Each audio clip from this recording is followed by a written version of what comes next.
Hi, this is Phil, and I'm here to tell you all about the Capes and Lunatics Patreon. Don't miss out on our comic book creator interviews, including our monthly Chichester chats with comic book legend D.G. Chichester, superhero movie brackets in our search for the worst comic book movie of all time, and many, many more specials, all completely uncensored. Access starts for $3 a month, full video when you pledge $5 a month. Check out the link in our show notes or go to patreon.com/capesandlunatics. Hope to see you there. This is Luca Perich, and you're listening to the Capes and Lunatics podcast. I'm here for Peter. And I'm here for Jen. That's right, kids. Welcome back to another episode of the Ultimate Spider-Cast. That's right. Nobody tell Charlie we're doing She-Hulk. Anyway, I am Phil. Joining me, as always, she's not green, but she's always angry. It is the She-Hulk of Florida, Lilith Hellfire. Ah! Oh, 5'4" of her. I'm a mini She-Hulk. I'm a little She-Hulk. Just not She-Hulk enough. How about no? Oh my god, I was thinking, I completely forgot last night. You know what I was thinking I need to just find the little speech, cut it up, just for when we do capes or whatever, just Dr. Evil going, zip it. Yes, that would help. Imagine he's going on a tirade. Zip it. Zip it good. When a problem comes along, you must zip it. Zip it good. Mike Myers, what happened to you? Anyway, oh, yeah. We gotta do Wayne's World. Definitely. Hey, man. Christmas or even on the new show. The Salty and the Petty show. Yes. Coming soon to a podcast feed near you. Keeps them sidekicks. Anyway, but I mean, it would, we were saying we're going to do a lot of 90s stuff that would track. Swing. We did design the Deadpool podcast totally after that show, so it's had some influence on us. All right, so honestly, Dana could use the shout out. Oh yeah, did you see? I guess he's doing. I haven't listened to it, but I guess he's doing a podcast with. Of course he is.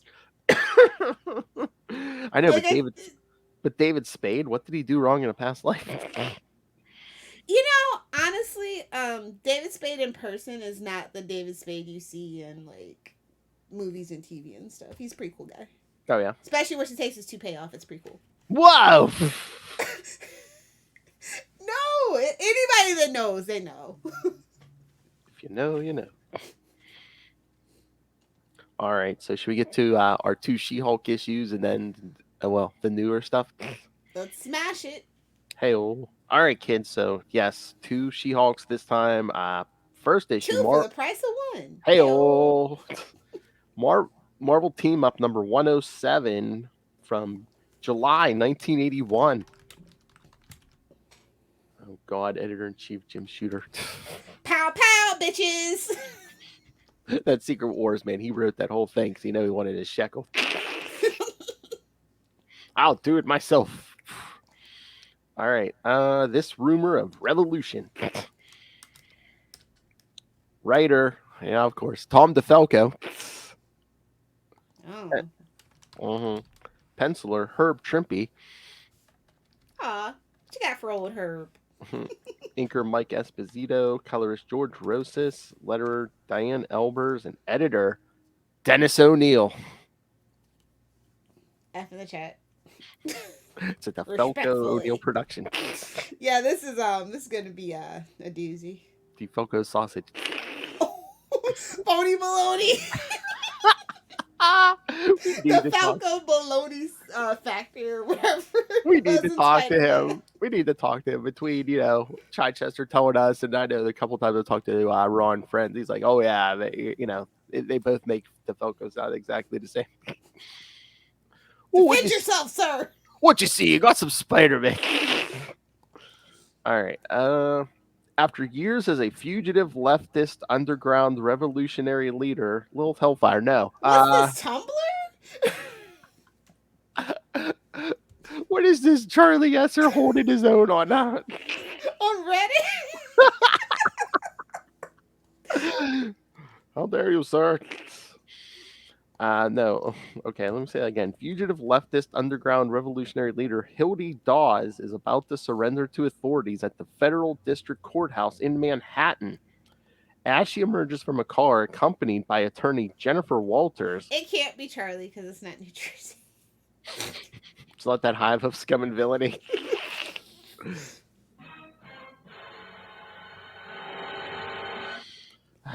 But yes, accompanied by her attorney, Jennifer Walters. Peter Parker photographs her for the Daily Bugle. Peter recalls that when he was in high school, she made headlines as a fanatic anti-government activist, but years in hiding have now tempered her striking beauty with weariness. He's like, I can hit it. I think I got a chance. Whoa! Just saying. That's exactly what that sounded like to me.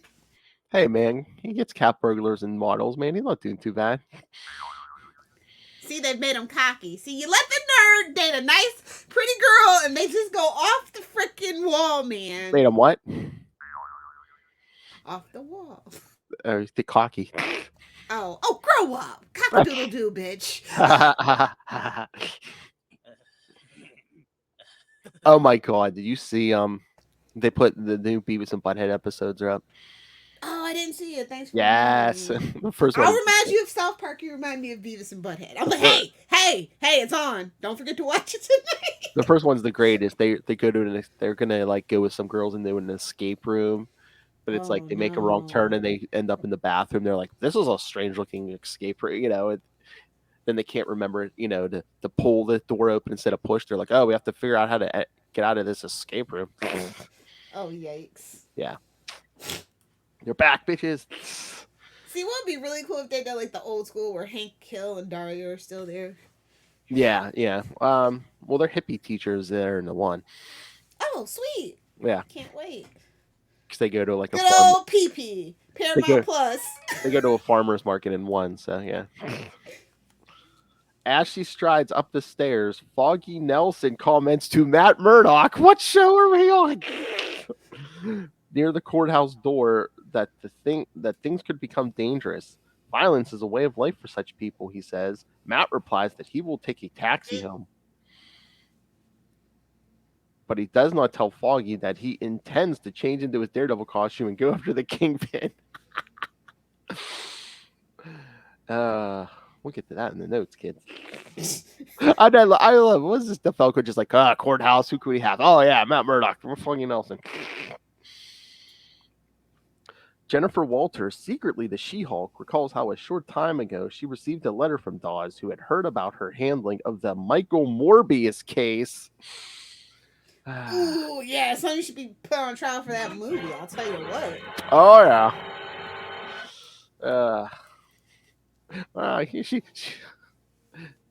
She what was it? I was gonna say vampire, but she represented a former vampire. I guess she could handle my case.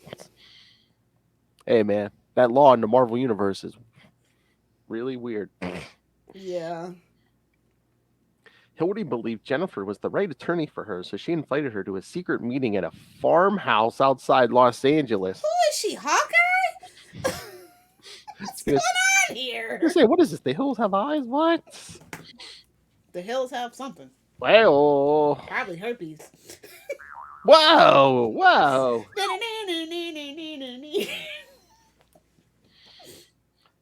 Where she explained that she was tired of running and hiding from the police. She broke down in tears. Relatable. Please, you'll never get sick of it. Saying that she realized it was wrong to use violence and terrorism to advance her causes. She's just trying to get, sympathy. She doesn't mean it. Noble and idealistic though they were, she was ready to pay her debt to society, and then, after serving her time in prison, to work for social change by peaceful means. No, she's old. She's sick of running. So Jennifer telephoned District Attorney Buck Bukowski. The buck stops here. It's all good, man. That was on his posters for election. You know it was. I'll be hard on crime. The buck stops here. And obtained his agreement to postpone the Abel murder trial, another case she was involved in. And the next day, she arranged for Hildy to surrender in New York City, where the charges were first filed against her. Arrangements were made for federal marshals to take her into custody at the courthouse, and soon she and Jennifer were aboard an airliner bound for the East Coast.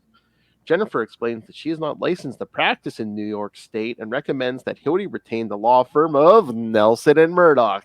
She's like, but really just Nelson. Do not let Murdoch do anything on your case. And I know you shouldn't have to, but I'm just going to give you the warning. Don't wear anything too revealing in front of Murdoch. I know he says he's blind. But the man Something about that guy. The man seems to see when he needs to. Selectively blind.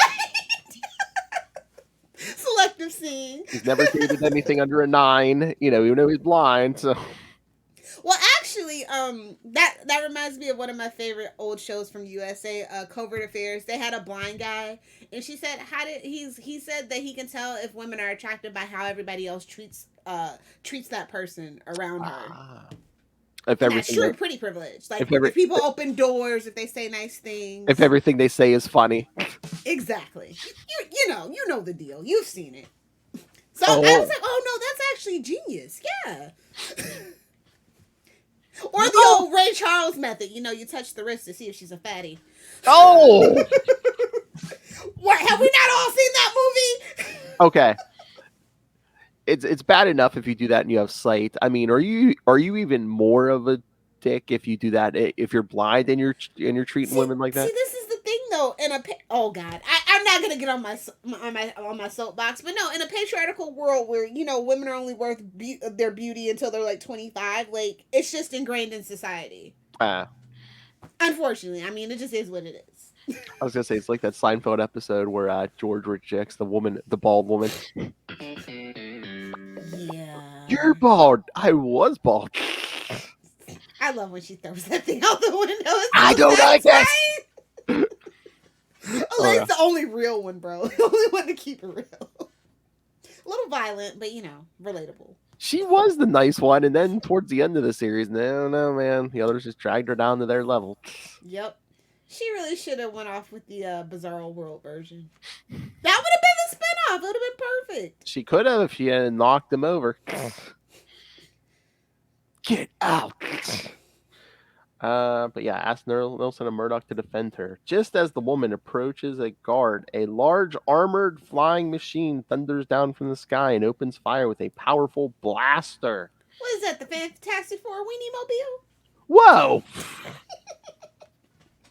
No, it's big, red, and throbbing Lilith Hellfire. Ugh. Run! Run! It's Matt Murdock on a horny day. Run! Oh!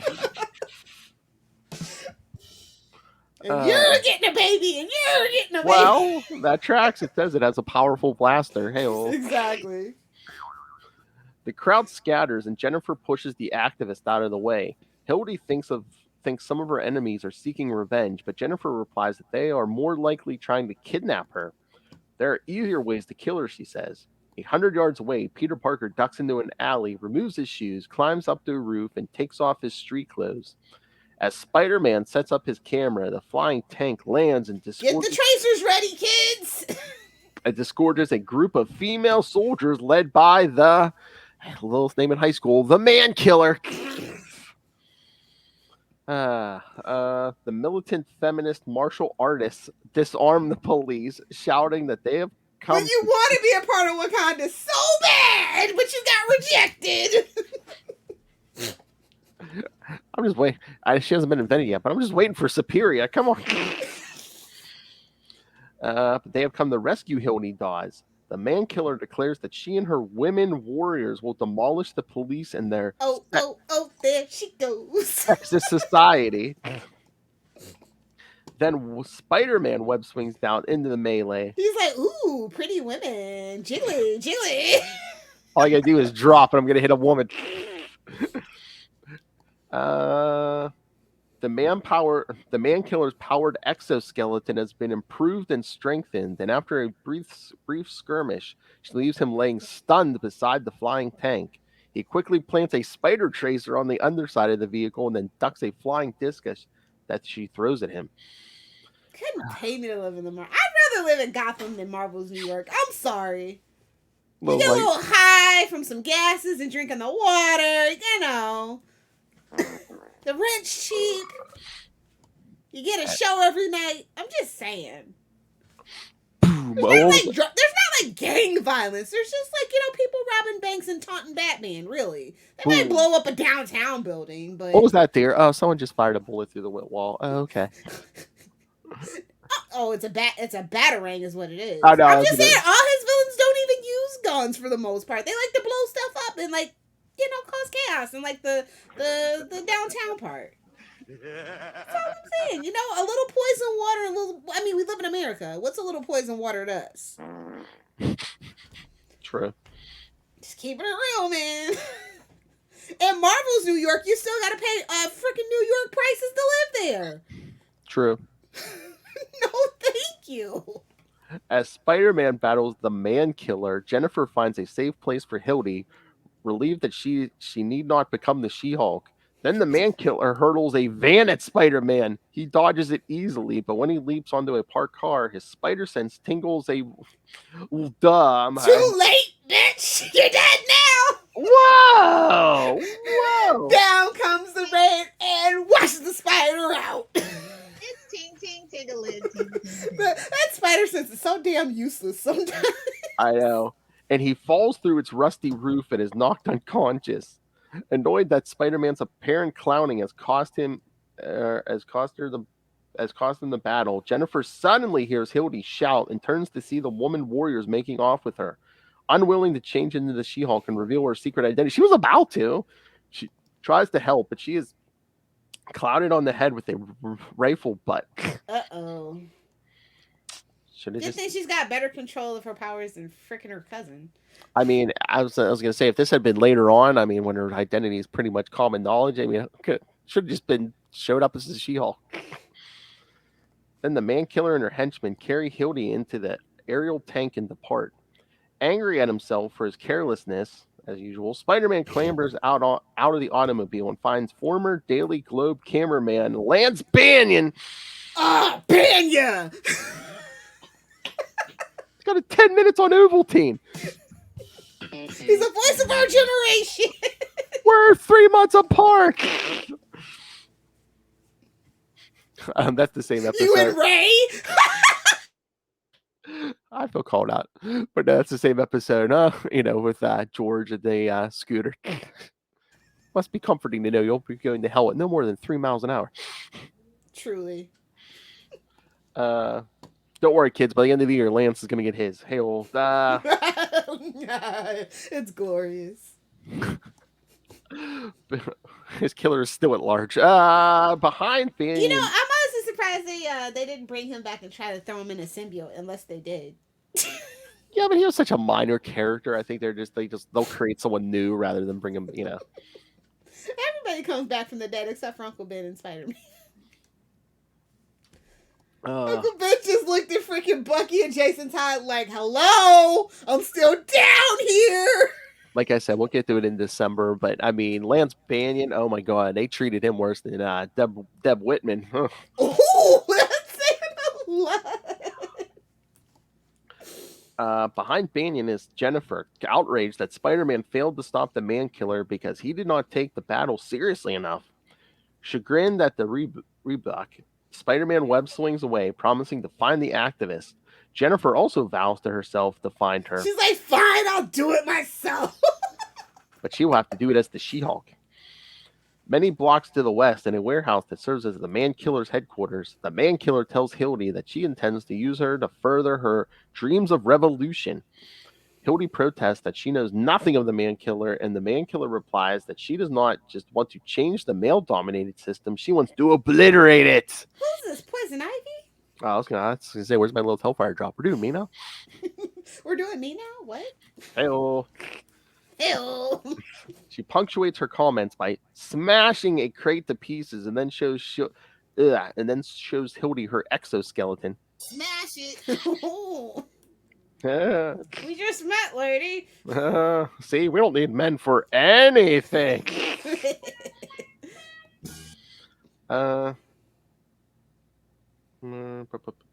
Which she says she was forced to wear after men crippled her.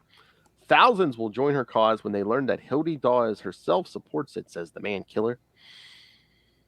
Later that afternoon, Peter Parker enters the Daily Bugle offices and greets Gloria Grant. J. Jonah Jameson introduces Peter to Lance Banyan, from whom he has just purchased pictures of Spider-Man, making a fool of himself at the courthouse.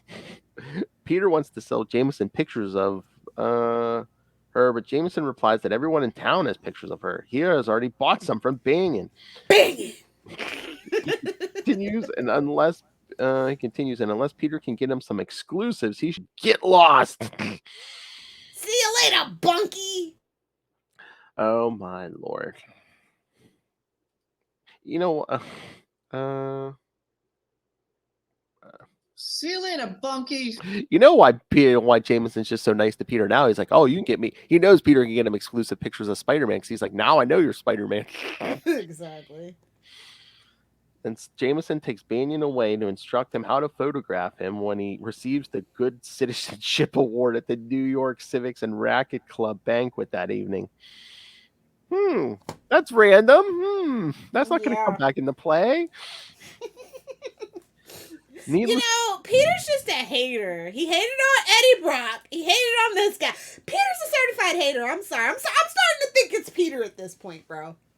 Hey-o. He's eliminating all his rivals. Like, yeah, man, put down the hater. You got an exclusive for Jameson, huh? You're done. You're finished. Put down the haterade, bruh. Exactly. Needless to say, Peter takes a dim view of Banyan's competition. At the library across town, Jennifer Walters researches local militant feminist organizations with ties to the man killer, hoping to discover where Hildy Dawes might have been taken. At the same time, at the warehouse, the man killer shows Hildy a truck wired up to explode like an incendiary bomb. Then the man killer orders some of her henchwomen, a group called Task Force Alpha. Ooh, suck it, bros. What is this, the 90s?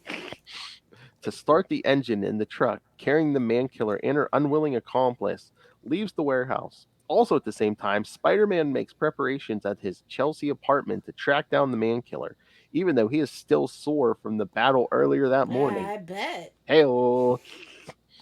Woman, He's talking about the one with Mary Jane.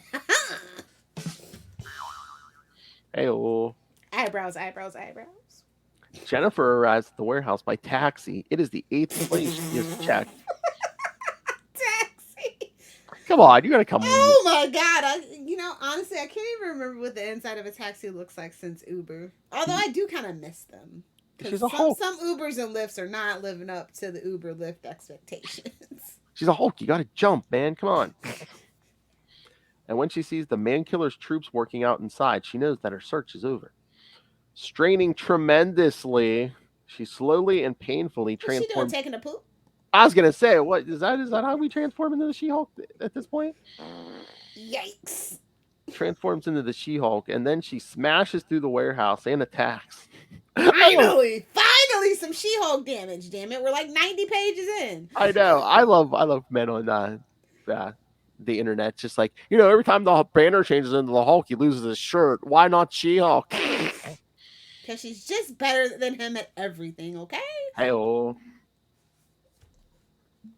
Because no one would swing back then. Although the terrorists are armed with electromagnetic dischargers, she defeats them easily and starts trying to force them to tell her where the man killer has taken Hildy Dawes.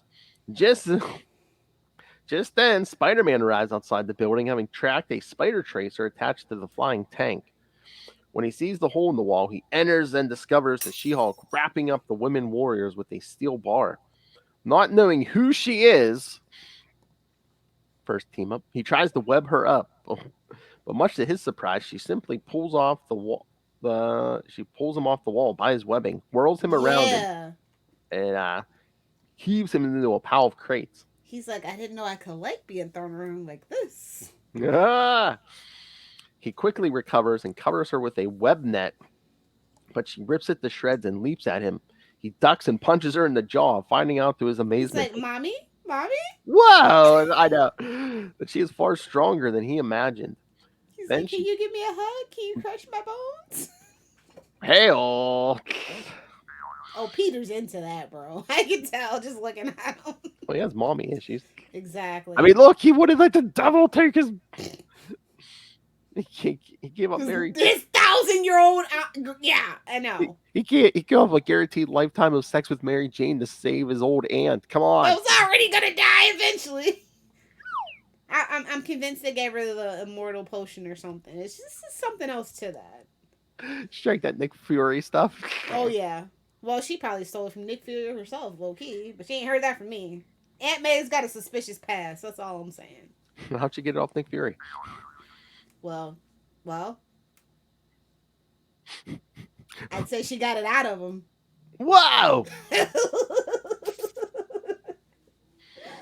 I ain't saying she a throat goat, but Whoa. Oh my lord. he's like, you're done. I gotta mute your mic, Lilith. You're done. This isn't salty and petty. Oh my god, there's a segment. What kind of porn have you watched this week, Little Hellfire? Well, she pulls out the scroll. No, I was gonna say Charlie going panel by panel. Well, it opens up the nice room. There's a pizza man involved. Very vintage. The pizza delivery man shows up. Yes, it's 70s. Yeah, kids. She has Dawn King between her legs. Hey-oh. Fur No, bikini. hey-oh. No, I was gonna say, no, Aunt May was or what were we saying? She grabbed Nick Fury's cigar. Hey-oh. Then she tears up the floor and tries to bury him, but he brings a wall of boxes down on her. By this time, the man killer and Task Force Alpha have set up the exploding truck at the hotel where the Civics and Racquetball Club is meeting. You don't say. So convenient.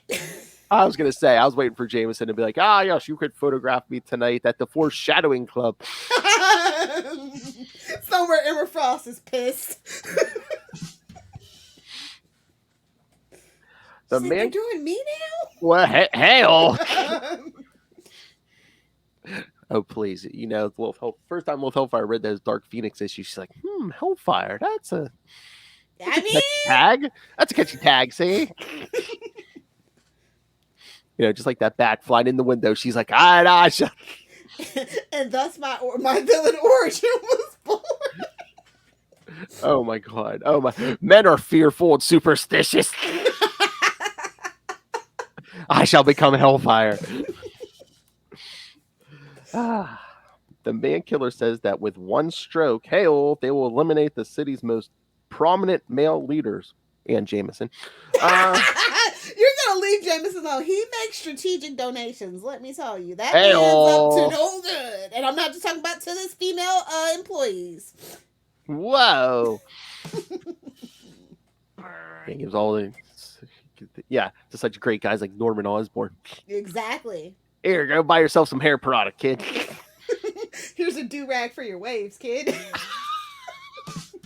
I can't believe they're actually making the freaking Osborn's black, bro. It's just not good. Well, it's funny, but if they want the waves, are they doing that because they're like, oh yeah, we don't want anyone to think the Osborns are cultural appropriating or anything? Oh, that's the least of their words with the Osborns. That would be like, that's how you know he's evil.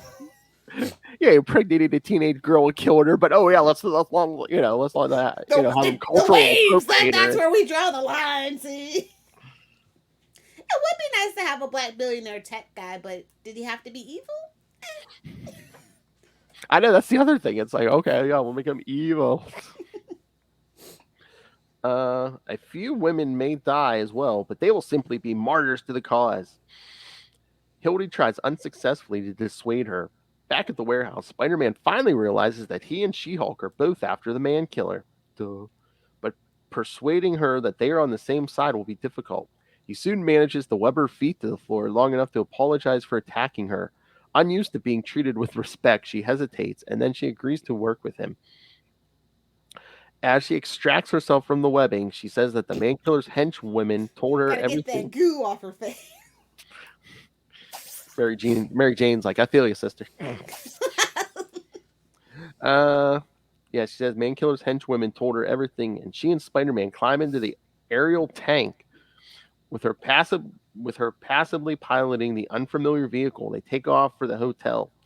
J. Jonah Jameson and Lance Banyan enter the hotel ballroom, and the publisher is taken to a place of honor on the stage. Shortly after, Spider-Man and the She-Hulk arrive in front of the hotel, and the man-killer sees them as they are entering the building. Spider-Man's spider sense starts the buzz, and he warns his companion to duck a volley of flying discs that whizzes overhead. It's ting ting tingling, ting ting tingling. Oh, he's trying to impress the girl, so of course the spider sense works now. With watch out for those flying discs. Not in the face.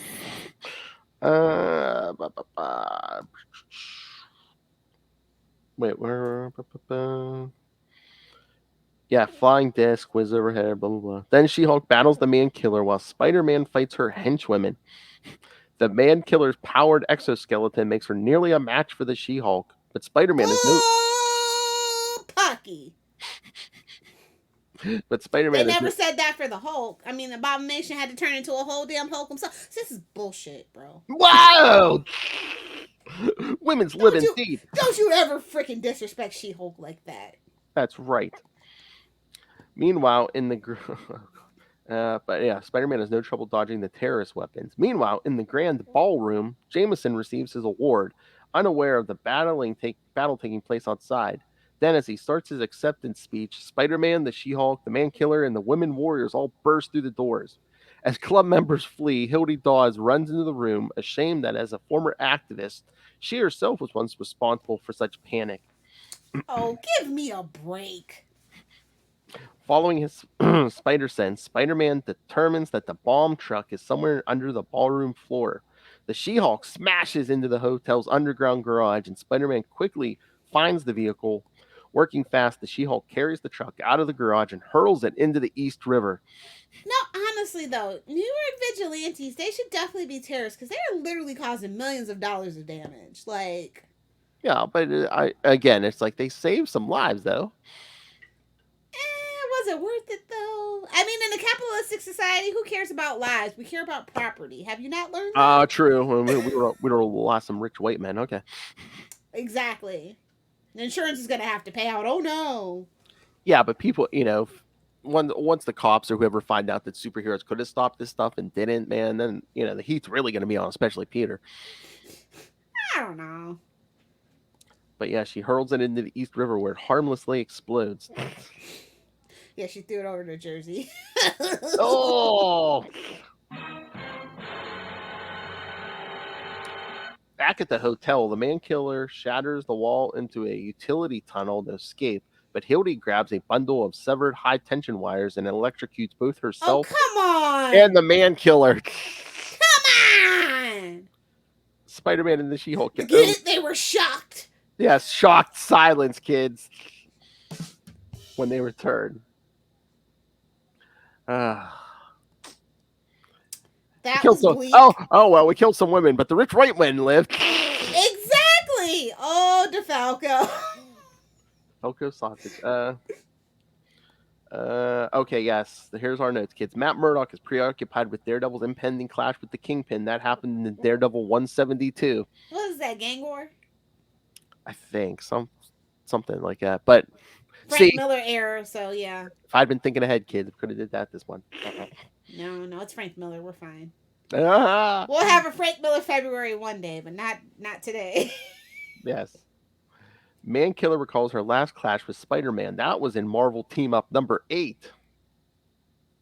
Oh, God. Okay, and Hildy killed herself for nothing because although it appears that Man-Killer dies at the end of this story, she turns up alive again way in the future in Thunderbolts number 3. Why does everything always go back to Thunderbolts, bro? It's always Thunderbolts. It's weird. We're doing me now? What, you, Phil? Hey, man. That's your go-to. Thunderbolts! Well, don't tune into an episode of Capes in September. That's all I'm telling you. Oh, I know. It's the 25th anniversary of the Thunderbolts. How far? It's fine having a Thunderbolts fest. Hey, again, man. Lilith disavows all knowledge of September. Exactly. I'm gonna be blackout drunk on a beach somewhere. So,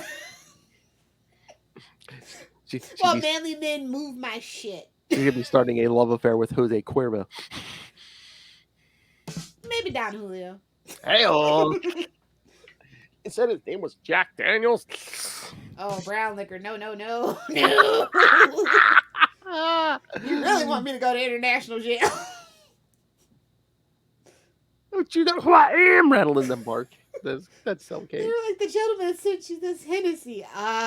Okay. See, I'm like, Randy, how did I end up in Mongolia on a Karen rant? Nuclear. We're about to drop a nuclear carrot on Mexico. All right, little thoughts on this issue.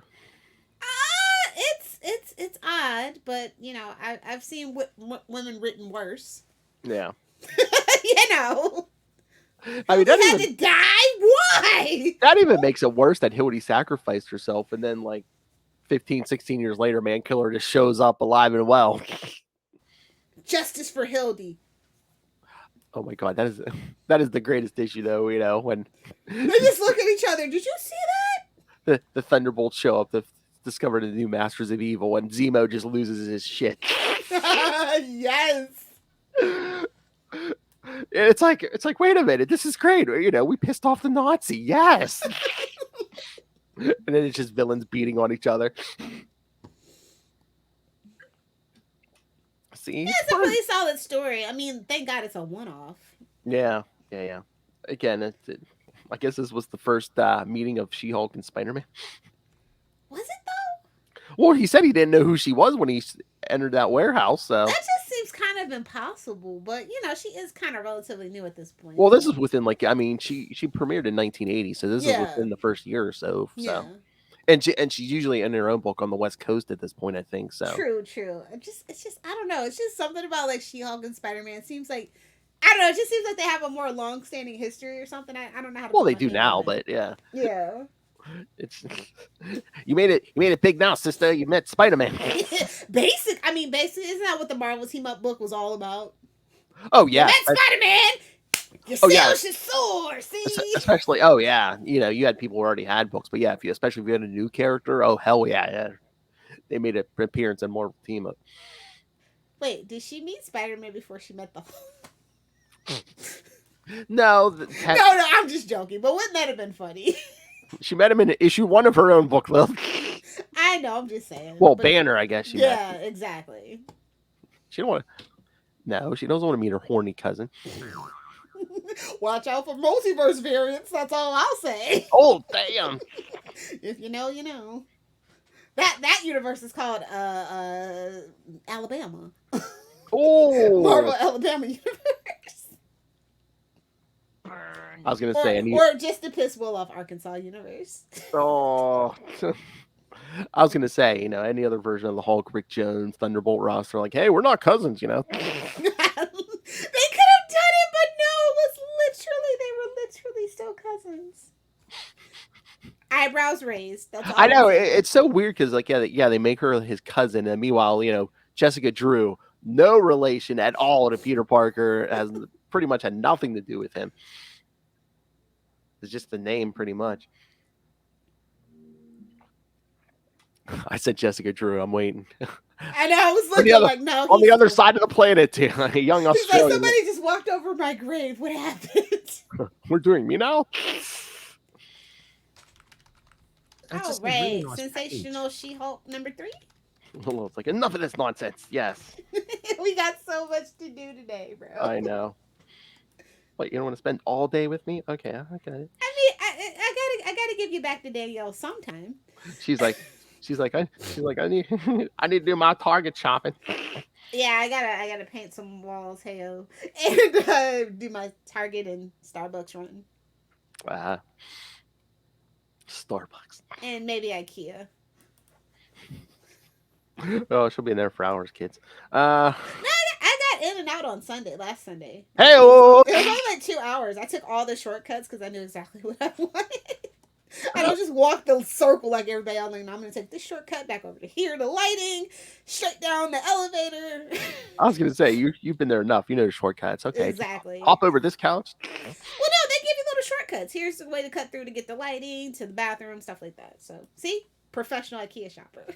I don't just walk the circle and be herded like cattle like you other people. All right, I have. Stop and get some Swedish meatballs.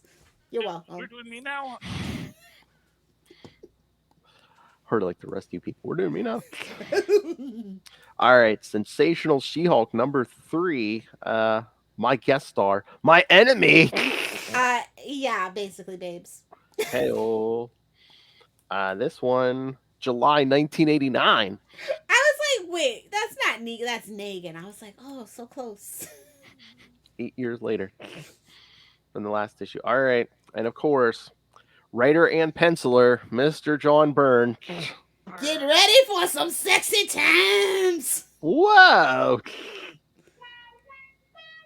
Inker Bob Wycheck, colorist Gilness Oliver, letterer Jim Novak, and editors Bobby Chase and James D. Giovanni. There you go. Good job. Thank you. All right. And again, it's a late 80s, early 90s book. So again. Also, shout out to She-Clone. F in the chat for She-Clone. Hey-oh. Matter of fact, let me just. So everyone, it's the late 80s, early 90s. Everyone gets a Spider-Man guest appearance in their book. Spider-Man is following the oh god, here we go again, kids. Spider-Man's following the buzzing of his spider sense. It's ting ting ting-a-lid, ting ting ting-a-lid. Hey-oh. Which leads him to an unused factory. Spider-Man wonders what could possibly be so dangerous here, and then he spots Mysterio leaving the factory. Oh god, not Mysterio. Mysterio written by John Byrne. Oof. Oof, there it is. Mysterio gets into his car and drives away, and Spider-Man shoots a web line onto the car and follows along. Oh god. Okay, so this must be continued from number 2. Inside the headman's lab, Negan compliments Dr. Morgan on his excellent work. Morgan taps a few keys on his control panel. On his computer. 1989 computer. Takes up the whole room. Takes up the whole table. She-Hulk's headless body gets up off the operating table and begins walking around. Was this some kind of like weird, sick John Byrne fantasy? She-Hulk without a head? Oh. They don't need heads. They don't need bodies. Nothing important lost. We just lost a head. I ain't saying she a throat goat, but Whoa! super connected. Man, okay. Well, I guess we're keeping a running tally of how often Lilith says that this episode. I mean, I would have more than a nickel, but it's weird that it happened more than once, right? I mean, oh my god, forget John Byrne. I want to know what Lilith Hellfire's hard drive looks like when it comes to She-Hulk. Jeez. I would never. I respect She-Hulk thoroughly. Oh, she didn't watch any China stuff? Okay. Yeah. No. Okay. Ruby asks about testing the strength. Morgan says that based on the other tests that he figures She-Hulk's strength is undiminished. Negan says that it is now time for him to add the crowning achievement. Is that another joke about a body without a head? The story takes a break for a page while the She-Hulk's disembodied head tells a joke. Woman calls up her husband, says, "Honey, I just had my face lifted." He says, "No, who'd steal a thing like that?" Someone She gets a pie in the face. She got a cream pie in the face. I'm just saying. Yes. John Byrne, you must answer for his crimes. We gotta put John Byrne on trial. with his defense attorney be Charlie Esser. Oh no. I was romanticizing John Byrne this whole time. Oh Cool. We almost had it all. no. And then Phil made me read this story.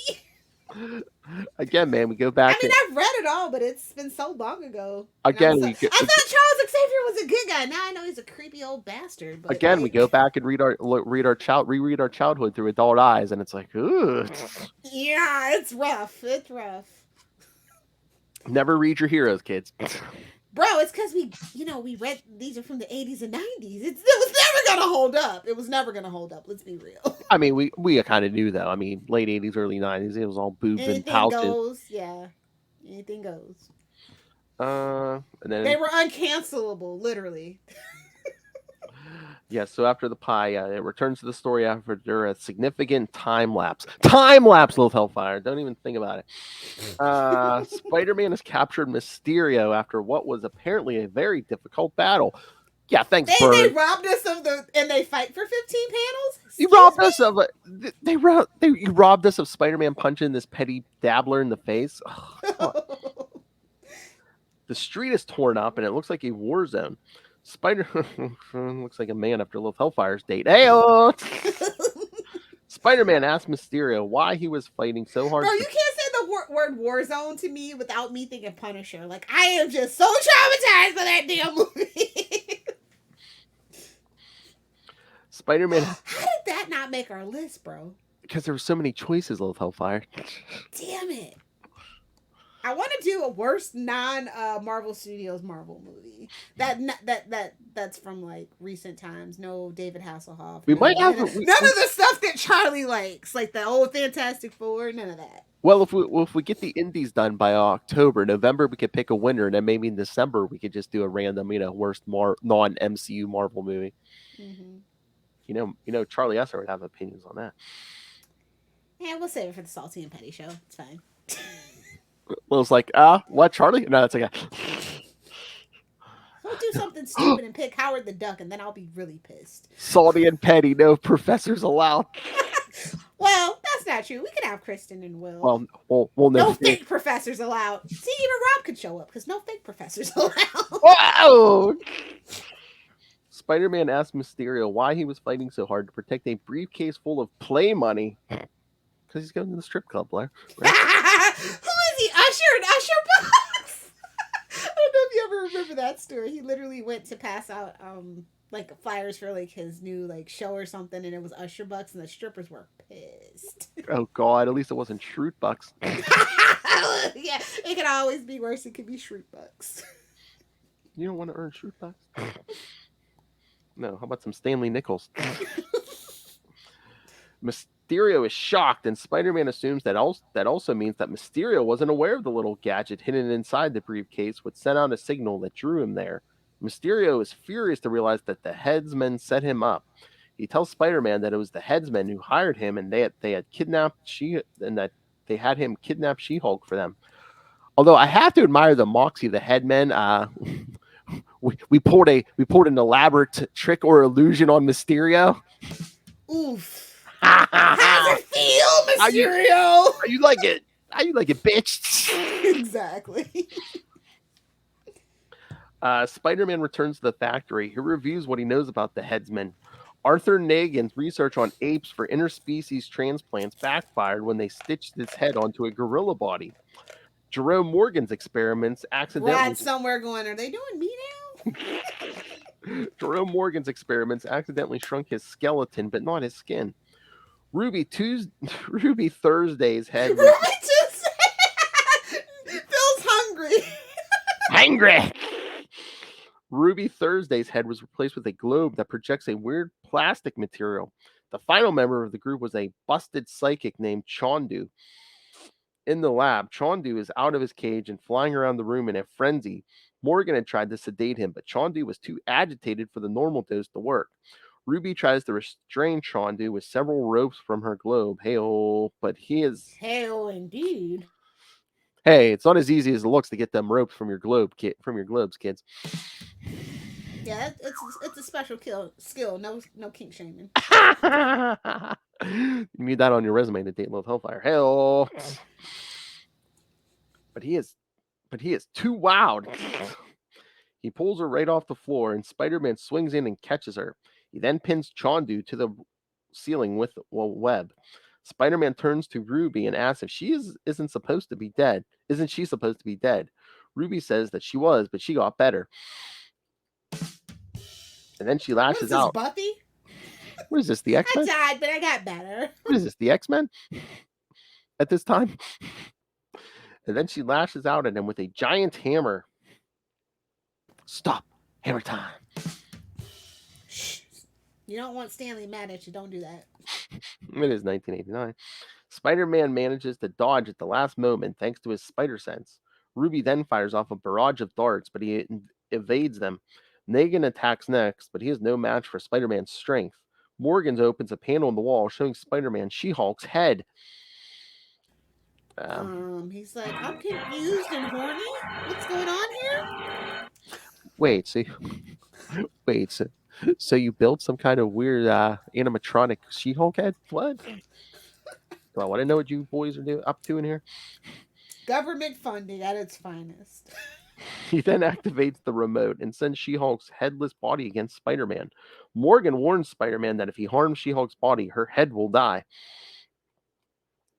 As Spider-Man dodges blows from the headless She-Hulk, Jennifer wakes up and is horrified to see her headless body.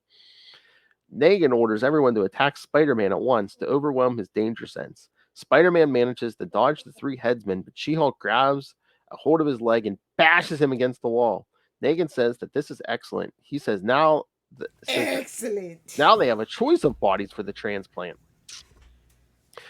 Oh my god, a headless She-Hulk body. I mean, is this just like a superhero porn parody waiting to happen or what? And if it's already happened, I believe John Byrne has a stage name and whatever that. He's the guy who delivers the pizza and leaves. Exactly. Or the guy just looking through the window. With a trench coat. Oh my! Meanwhile, at the municipal building, Wheezy rushes to give DA Towers the APB on Stiltman's prison break. Oh, not Stiltman. I thought we were done with him. Towers wonders why Wheezy is showing him these again, since she showed them to him 2 hours ago. But Wheezy says that readers weren't there then, and that this important setup for next issue, that they know that Stiltman is after him. So everyone's breaking the fourth wall here, kids. Deadpool before Deadpool. Back at the lab, Negan has completed the transplant of Chondu's head. Chondu awakens, and when he rips off the surgical gown, he is horrified to see that Negan has given him She-Hulk's female body. Horse! Crisscross. I mean, at least if he had to have his female body, at least he got a hot one. Yeah. Wait a minute, let me mull this over. It reminds me I never want to be in the mind of John Byrne. Have you read any Fantastic Four or She-Hulk from this era, Lilith? You have. Yeah. No, I have, but like I said, I am like, it must be a trauma response because I'm not remembering this. I read the full runs. We grew up in his head, Lilith. Come on. Negan explained. I told you, class action lawsuit on behalf of Lilith Hellfire. Be like, this is what you. This is why I am this way. Damn you, Byrne. We're suing John Byrne. Look what he's done. Look what childhood trauma did to her. I'm like, Exhibit A, the podcast. Exhibit A, Your Honor. Trying to donkey punch me now, bitch. Exhibit B. I don't do Twinkies or toaster strudels, so I don't know whether to be excited or horny or both. I rest my case. Exactly. Negan explains that Spider-Man's unique biochemistry made it impossible to use his body. Mary Jane would like to disagree. However, he tries to convince... Well, she's radioactive too, so... Hey-oh. Just certain parts. He tries to convince Chondu that it doesn't matter since it is the mind that matters, not the body. Chondu isn't buying it and starts tossing Negan around the room in a fit of rage. He lifts Spider-Man's body off the examination table and tells Negan to find a way to give him Spider-Man's body if he wants to live. At that Come with moment, me if you want to live. hey, old. Well, says that all the time to men. Anyway, Exactly. hey, old.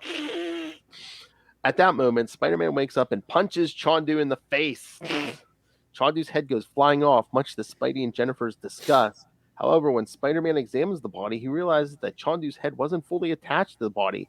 It was wired into the control collar at the neck. He also figures out that this isn't really She-Hulk's body. It is a clone! Duh. Again, we didn't know it was coming, but it would have been so funny if Spider-Man would just throw out one line, "Clones, that's ridiculous." Yeah. Jen is trapped in a neural neutralizing harness that prevents her from feeling her body. It's kind of creepy, too. Soon after She-Hulk has freed herself from the harness, and she and Spider-Man are pursuing the headsmen who are trying to escape in some high-tech tank, Jen tells Spider-Man to drop her down in front of them. Spider-Man is worried about that plan, since he is afraid Jen will get hurt, but he does as she asks. The tank runs right into her, and She-Hulk rips it apart with her bare hands. And again, gives John Byrne an excuse to draw her in her bra and panties. I mean, he used an excuse to do that with Mary Jane, too. So. True. Well, not as much as McFarlane. Touche. Where'd you think you learned it, though? Hello. Learned it from watching you, Byrne. While Spider-Man takes out Morgan and Ruby, She-Hulk catches Negan, who is trying to leap away. She knocks him out, and Spider-Man wraps up the others in a web. Once the police have taken the headsman away, She-Hulk asks how Spider-Man realized that the body was a clone. He tells her he found a tiny vestigial head inside the control collar. Jen realizes that the headsman probably couldn't find a saw blade that would do more than scrape off a couple of skin cells. As the two heroes walk away, Jen quips that at least Chondu has found a way to stay ahead in this world. All right, you're pushing the limit there, bud. Yes. And if you people are thinking, what ridiculous comics did these headsmen come from? Well, kids, Spider-Man mentions how the headsmen were foes of the Defenders. They fought the Defenders from Defenders issues 21, 31 through 35, and Defenders Annual 1. And it was also this period that resulted in Chondu having his head placed on his monstrous body. And Spider-Man also recalls Ruby Thursday was apparently dead. Her artificial head was smashed open during a battle with the Defenders in Defenders 77. Damn, the Defenders were really just not giving a hell, were they? No. Hulk, Namor, although at that point it's probably like Nighthawk and Valkyrie.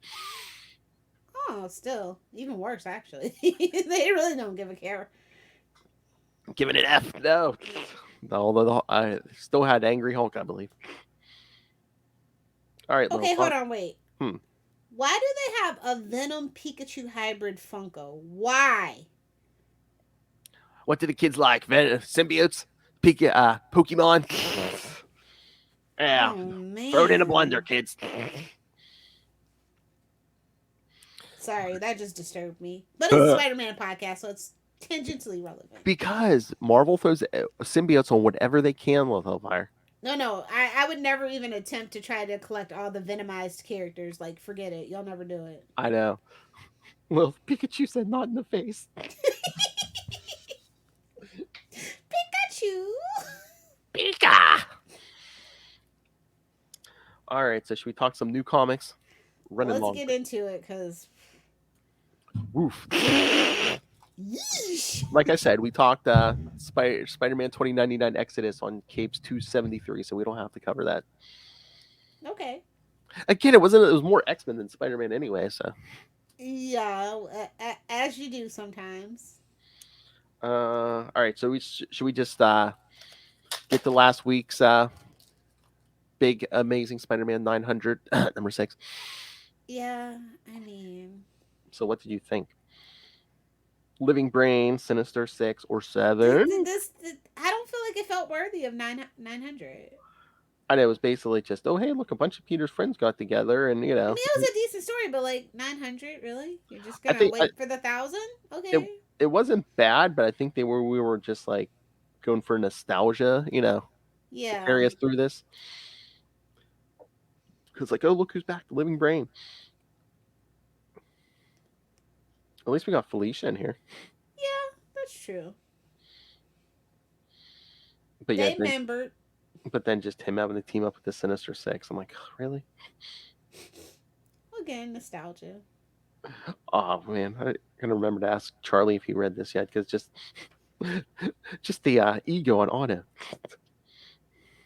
But that tracks. Yes, yes. Oh, I forgot to ask him. I told him he needed to read this, but yeah, because we get 2 seconds of Anna Marie Marconi. So, but no Mary Jane, but Felicia's at the party. I love all his friends are mad at him for showing up to the surprise party. They're like, "You're on time. When are you ever on time?" I'm trying to be better, guys. I have to admit, it was kind of funny when Jameson gets caught in an ox tentacles. Yeah. I was like, ooh, quantum sparkly tentacles. Waiting for Jameson to be like, "Oh, hey, man, this ain't kind of not bad." I could get used to this. Quantum tentacles. But then like the we had 2 backups, which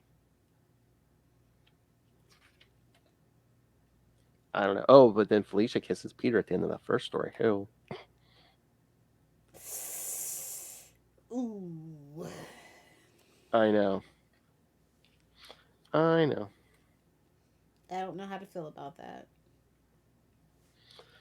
But then those backup stories. I mean, we got stories about the New York Public Library and Jimmy Kimmel. I mean, in issue 900, I know.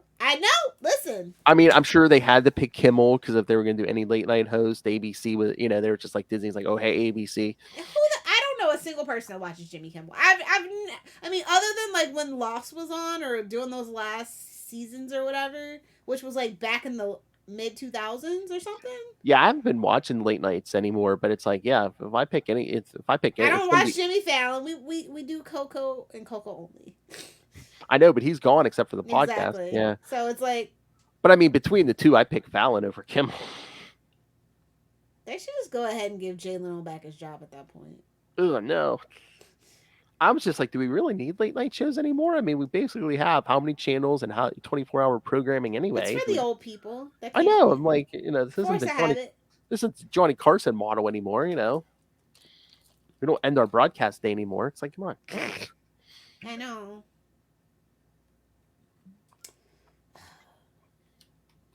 Vestiges of a bygone past. F in the chat. F in the chat if you're a 90s or 80s kid. But also last week we got Iron Cat #2. Which was amazing. Amazing. Yes. Get it? Yes, I get it. I mean, of course it's good. Jed McKay wrote it. The art is great as always. Yes, because we get Perich, who drew this Spider-Woman. Yes. Yes. I don't know. I wasn't sure how I was gonna feel about Iron Cat, but I really like it. I don't think it's not going to last, but I kind of like Felicia with Tony just because of his better than anybody but Pepper. She's able to knock him down a peg. I mean, it's kind of it's kind of exactly nice. What he needs and exactly what he likes. He's like, mommy, yes. She's like, oh, so you're a rich guy. That don't impress me much. Skin tight cat suit. He wants everything. Billionaires have a thing for women, blonde women in cat suits. I'm just saying. Oh, we know that. Batman, my favorite character. Oh, he thought he was gonna get away for one episode without hearing it, but guess what, buddy? He's like, it's been an hour. I thought I was gonna sneak out of here. I thought I was safe. Sorry, Ray. I'm making up to him, man. He gets to talk Wonder Man next month. Come on.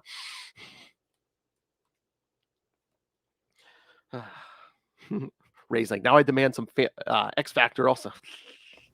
Hey kids, don't forget to pre-order your Black Panther Wakanda Forever Namor figs, Funko Pops. Oh, really? Yeah. We'll support this Namor, I guess. Do they come out in November?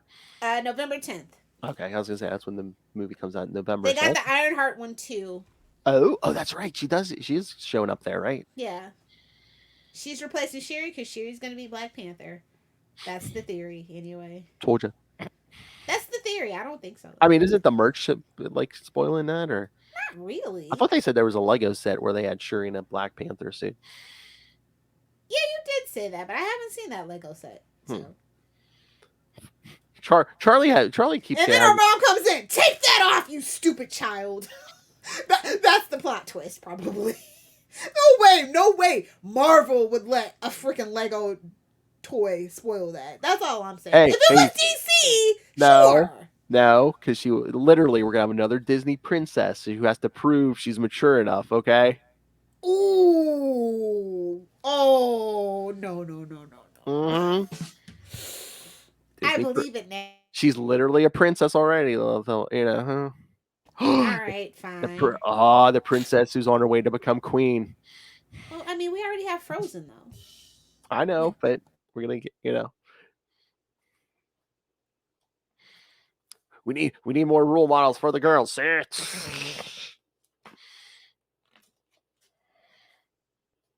All right, so yeah, Iron Cat was good. Hold on, wait. Namora is going to be on Wakanda Forever. How do I not know that? Hey-oh. Nice. Oh my. Lots of ladies for name work. So did you read? I'm sure you probably read both the Venom books. I mean, I finally got Venom Lethal Protector. I did miss it that week. And Venom #9. Yeah. I'm just like, I don't know, the regular Venom book. I'm just like, enough with Kang, enough with time travel. I'm like, give us our. I mean, well, Kang, it kind of makes sense now that we know. Yeah, and plus Jonathan Majors is going to be all over the MCU. They already said there's multiple versions of Kang coming. So yeah, so I get that, and I don't mind it, but like that's just kind of like I said, it's not the things you come to a Venom book for. I want my street level meathead. Exactly. Eddie seems almost too capable of being able to travel through time. I know. No, I'm like, no. Did he get hit on the head? And did they give him like the Captain America serum? And he's just smart now. Like, what is going on here? He's a lovable lughead. Damn you, King. You took Flash Thompson from me. He was all I had left. Damn you, King in Black. Well, as good as it was, it did have some repercussions, as all things do. I know. Oh my god, but no, Venom Lethal Protector, there's our meathead. Yes, but still, it's toned down, way down. I know, but Michelini remembered in the 90s. I'm like, oh my god, sticks and stones. Hey, Michelini knows where their bread's buttered. I'm just saying. Oh yeah, I think he created him. So there's that shekel.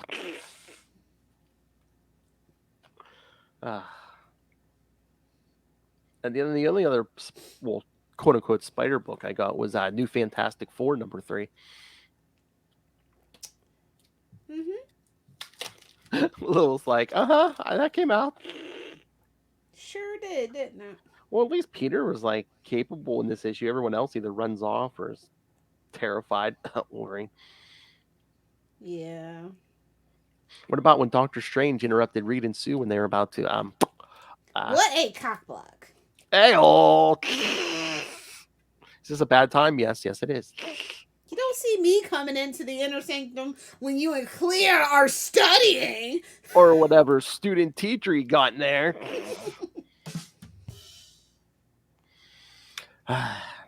So yeah. No respect. Those were your spider books for the last 2 weeks. I'm still on the fence with that New Fantastic Four, but yeah, I mean, I think the Joe Fixit one's going to be better. Did you say you got the Eagly Funko Pop? Yes. Well, yeah. With they've got a whole. I'm gonna get the regular Eagly. I don't really need. See, he's yeah. Eagly. They've got the actual Eagly, and he's holding the flag. I'm getting this one. Eagly's the best character on Peacemaker. What are you talking about? Keeps his mouth shut. Exactly. All right. So, anything else, Little Hellfire? I just want to know where's all the Spider-Man merch. Like, it is slowed down. It's none in Hot Topic. It's none in Walmart. It's none in Target. Like the shirts and stuff. Yeah, for the 60th anniversary. Yeah. Well, this is supposed to be the year. There's not even a whole bunch of new Funko Pops for Spider-Man. You think maybe just because there's no movie, because No Way Home was last year, and then They blew their load too soon. Is that what you're saying? and Across the Spider-Verse they pushed the next year. So But it's still the 60th. I know, but I guess We they, didn't even get a bunch of variant covers. Like I mean, I'm not complaining. My wallet's not complaining. My accountant's not complaining. But me as a fan, I'm actually like, hello? Are they just, I don't know, are they just like, oh, there's no new movie or TV show out? Doesn't matter. This is such a big milestone, especially for Marvel because they're 20 years behind. I'm just saying. But they don't count on the comic fans. They just like, oh, hey, there's no, well, people will just buy Spider-Man merch and collect it and think it'll sell in a couple of years. Is the point. I know. That's the market we're at right now. I know. And this is, my friend, is why they can't get in the freaking black. We're always in the red as a shareholder. It's really starting to bother me. Come on, Disney. You're sitting on a cash. I mean, come on. Even for the 60th, I mean, you got how many Spider people at this point? You can put out stuff for everybody. I don't know what's going on over there, but they better get better leadership. I don't think that contract's going to last the next 3 years. I just don't. Oh, my. He's got to go. Making terrible decisions, top to bottom. Come on, kids. Give Spider-Man his... Give him respect. Put some respect on his name. I know Ray already has the Moon Knight Funko pre-ordered, but I'm going to do it too. I know he has one Funko already. I'm sure if it's Moon Knight, he has it on the one that comes out in September. Oh, which one is that? It looks like it's somewhere from the TV show. Well, I mean, there was already some from the TV show because my Mr. Knight back there is from the TV show. It won't show me the back of the box to see what collection it's from. I'm sure Ray has it on pre-order. Yeah, it's in the cart. It's in the cart with the tiger. I'm sure it is. Nice. Yeah, it's been slow. Honestly, it feels like it's been like ever since that Beyond stuff wrapped up. It's just been like I know Spider-Man's year. I know, 60th anniversary, and I'm just like, man, there's like weeks where there's like really no Spider-Man stuff. I'm like, really? Did they drop the ball? Because Spider-Man is the cash cow. Although, aren't we getting Amazing Fantasy also? Yeah, but that to me that doesn't count. That is such a cheap shot. I know. Is that the best idea they had, Lil Pelfire? Unfortunately. Ew. Hold on, I have to look, see when Amazing Fantasy come out. Oh, August 31st, it says. We'll see. We'll see if it actually comes out on time. I know. Although, I mean, it's not a regular book, so, I mean, they probably had time to work on it. I don't know. Especially if it's not like regular people, we'll see if it comes out on time. Amazing Fantasy starring Spider-Man. You know what's going to be, well, it's going to be like, what, like probably, let me see how many pages. Oh, only 68 pages. 60. Oh! They're going to piss me off. Slapping now, it's a slap in the face. 68 pages. But Lilith, maybe it doesn't count the cover. We'll see. So there's going to be 68 pages. It's Amazing Fantasy, so there's going to be 68 pages of floating heads of guilt. You know it, baby. It's what we do best at Marvel. One more page, Marvel. We wanted 69 pages of head. Hey-oh. Hey-oh. All right, let's get out of here. Play us off, Philly. See how much John Byrne has warped our fragile little minds. All right, so yes, kids. Next time the She-Hulk train keeps rolling. Next time we'll cover She-Hulk number 4 from 2004 and Avenging Spider-Man number 7. And then in 2 weeks we'll do Marvel Team Up 11 through 13 from 2005. And then that'll be it for Lilith for a while because yes, the week after that's the Sausage Fest. From Sensational Spider-Man 6, Amazing Spider-Man 413, and Daredevil 354. Again, children, I disavow all knowledge of what may take place on Capes and Lunatics and Capes and Lunatics Sidekicks. I will be blackout drunk on a beach somewhere. So that's right, kids. That's my rehab. Because Charlie Esser will be here in September when we cover Marvel Team Up 121 and Amazing Spider-Man 263 and 266 with Frogman. Ribbit. And then the week after that'll be shocker Superior Spider-Man 1 through 3. You're doing Shocker No, not Shocker. I said it is a shocker. No, Oh. Superior Spider-Man 1 through 3. I was gonna say, you know, that's my shtick. And then the week after that, we roped in a guest when we cover Marvel Team Up 96. Let me get all right. It's Spider-Man and Howard the Duck. Who do you think the guest is? Wah! But I don't think he has knees. You got a 50-50 shot. Who do you think the guest is? It's not both of them? No, I mean, maybe I'll try to get them both, but I know at least so far I at least have. It's not just for boys. Nice. Oh my God, he came to me. He was like, "Hey, can I get in on this?" He's like, "Oh, Lilith's away. Can I get in on this?" I'm like, "Okay." When the cat's away, the mice will play. I get it. Oh my God, you should listen to all those episodes. See what these guys Oh, say I behind will. see what these guys say behind your back. Don't you worry. I'll keep an eye. I'm keeping tabs. Oh my God, so many drops. All right, kids. So send your thoughts. Email us, CapesandLunatics@gmail.com, or call the voicemail 614-382-2737. That's 614-38-CAPES. And you can follow Ultimate Spider-Cast on Facebook, on Twitter. Join the Web of Spider-Man Facebook fan group. I forget, we're at either at 3.8 or 3.9. So, yeah, kids. Wow, look at us go. Help us get to 4, kids. Come on.